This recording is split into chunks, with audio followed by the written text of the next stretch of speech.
assim, a coisa que mais o movimento está precisando para a gente melhorar essa questão da crueldade com animais, do abandono, é um programa eficaz de registro e identificação, porque atualmente uma pessoa abandona um animal e a gente não tem como saber identificar qual é o infrator. Você previa até punindo. Nós medimos o animal, não pode saber. O que acontece é, quem estava fazendo isso era a Prodan. Então ia no centro de zoonose para mandar para a Prodan. A Prodan não deu retorno, não funcionou, ficou tudo nas carteirinhas. Quer dizer, a gente vai e pede para você, prefeito. Você dá um empurrão, nós avançamos. Depois recua tudo. Né? E são muito chips, quer dizer, tem que... Nós já conseguimos grandes avanços, eu acho, mas a coisa ainda... O chip é dentro do animal ou na coleira? Subcutâneo. É subcutâneo. Entre a perna, pequenininho. Agora, isso pressupõe uma central, né?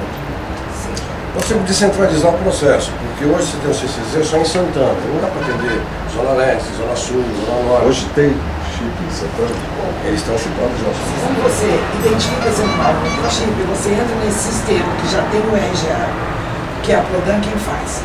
Aí o que você precisa ter? Quando ele fala da descentralização, precisa que todas as pessoas levem seus animais para microchipar e que esses leitores, que hoje são leitoras universais, estejam espalhadas pela cidade.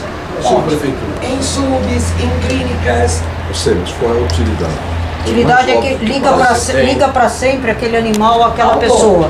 Para sempre. Então, se ele abandonar, jogar numa praça, A pessoa é responsável. ele é o responsável. Localiza a propriedade.